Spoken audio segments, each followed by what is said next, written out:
I believe it was about 47 years ago that the United Nations would have established the 8th of March as International Women's Day. And everybody have their day these days. Women, men, children, boys, everybody have their day. So it is certainly appropriate for women to have theirs as well, and for us to be here with you this morning to celebrate. But ladies and gentlemen, as we celebrate International Women's Day today, it is an appropriate time for us to hold this event, of course. The former Secretary General of the United Nations, Kofi Annan, once said, "There is no development strategy more beneficial to society as a whole than the one that involves women as central players," end of quote. We are aware that women face obstacles in the sector. Cultural barriers and traditions often block women from full and meaningful participation and prevent them from securing the resources they need to become more efficient and profitable. Through our Women's Empower or Enhancement Program, women will gain greater access to resources, and this is a commitment being made, greater access to training and assistance in agricultural productivity and in creating their own groups as well. The Ministry of Agriculture et al. Is working with a number of women to form the St. Kitts chapter of Caribbean Network of Rural Women Producers, or CANROP. Women represent a crucial resource in agriculture and fisheries through their role as farmers, laborers, and entrepreneurs. Efforts by the ministry to achieve our goals for agricultural development, economic growth, and food security will be strengthened and accelerated as we build on the contribution that women make and also take steps to alleviate the constraints that we face from time to time. Women currently make great contributions to the agricultural and fisheries sector. Their roles vary considerably and are changing rapidly, where economic and social forces are transforming the agricultural sector. Their activities typically include producing agricultural crops, tending to animals, vending, and processing. As contributors in the field of agriculture and fisheries, they touch our lives each and every day.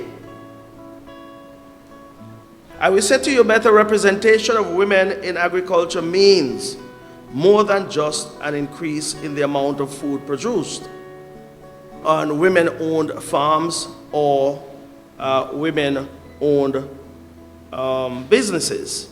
Women's representations mean further expansion and opportunities for today's women to access resources and support for them to grow their operation, and will help to ensure that we achieve or attain food security.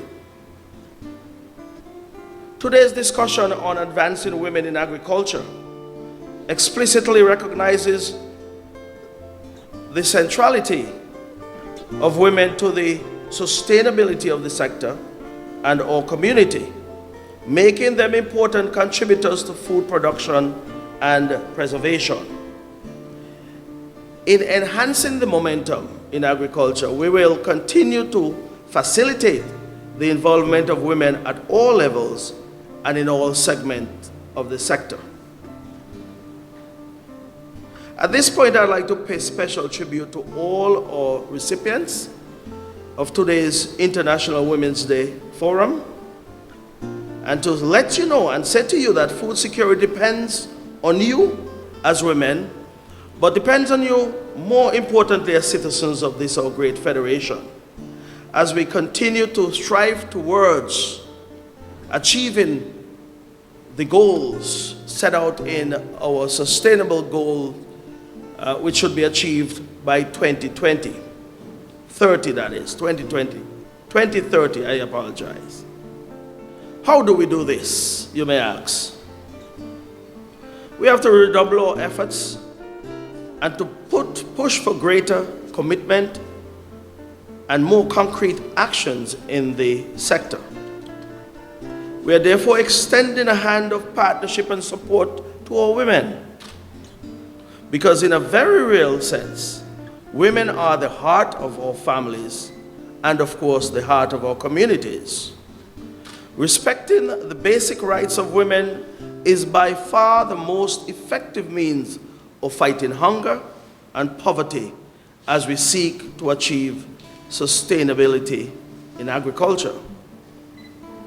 Let me share with you briefly on what our ministry is doing and intend to do for our women, not only today on International Women's Day, but as we go forward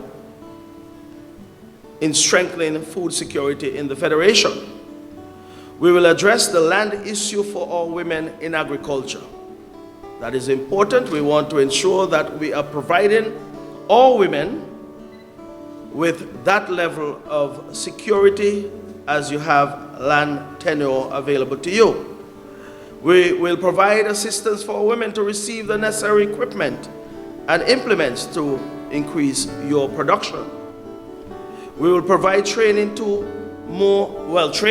in more innovative methods of farming and agriculture on a whole. We have established that greenhouse technology and shade houses are the way to go in agriculture in the Federation. And as such, we'll make this technology available to as many women who are interested in pursuing greenhouse production or shade house production as well. We intend to support our women to change the mindset of farmers and farming to plant for the market instead of planting or producing and then think about the market thereafter. Through our women's program, we will seek to expand women's knowledge and skill set in the sector for better production. We are doing this and more in order to ensure that support mechanisms for women in the agribusiness sector are available. This year we are empowering all women who have already entered the agro-processing space. The intention is to do more, and the intention also is to ensure that the support infrastructure is in place to provide that sustainability in agro-processing as well. And that, of course, will play a major role in ensuring that our value-added products are made available to the market here in St. Kitts and Nevis, of course, and also available to our visitors who from time to time will patronize our agro-processors and buy their products as they return to their various destinations. We have brought you here today to have frank discussions, and indeed we expect you to provide us with the necessary ideas and the necessary opinions that will be used to ensure that we can secure the resources that you will need to enhance your trade. We intend not to operate in an isolated way, but to work collectively with our women, and forgive me for emphasizing women, but obviously our men know that we mean them as well too, but since we are speaking about women today, I am emphasizing women. So let us not feel any way as men. At some point we'll have perhaps a Men's Day function as well. But we have to take care of our women. All of us have that love and affinity for women, so that is why today is so important. But like I was saying, we intend not to operate in an isolated way, but to work collectively with our women to ensure that they are part and parcel of every effort to advance the work that we are doing in the sector. We believe that at this particular point in time, agriculture is playing a major role in ensuring that we can feed ourselves as we continue to press on in producing more in the Federation. So I believe coming out of this activity today, we'll get some ideas from you so as to incorporate you more in what we are doing as a ministry and as a department. And as such, at this point in time, I want to wish all women a happy, fruitful, blessed International Women's Day, and to further make the commitment that once we have started the work, we'll continue. So we have started, we're on our second leg, and we'll be moving on next year as well with God's help.